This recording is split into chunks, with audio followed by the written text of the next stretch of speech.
নমস্কাৰ, মই হেমন্ত কাশ্যপ এষ্ট্ৰলাইভ অসমৰ মাহেকীয়া ৰাশি ফললৈ আপোনাক সকলোকে স্বাগতম জনালোঁ।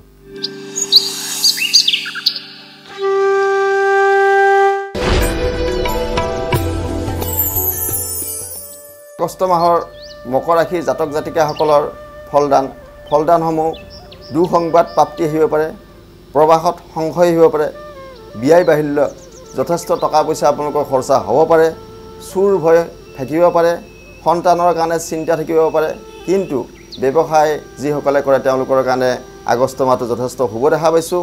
সংগীত শিল্পীসকলৰ কাৰণে শুভ হ'ব আৰু যাৰ হাৰ্টৰ প্ৰব্লেম আছে তেওঁলোকৰ কাৰণে অলপ এই মাহটো ভাল নহয়, সাৱধানে থাকিব। কোনো আলহীৰ আগমন হ'ব পাৰে এই মাহত আপোনালোকৰ ঘৰত, সন্তানৰ পদ হানি হ'ব পাৰে, মাতৃৰ কাৰণে যথেষ্ট চিন্তা থাকিব, ভ্ৰমণত সুখ লাভ আৰু এই মাহত আপোনালোকৰ যান বাহন ক্ৰয় হ'ব পাৰে।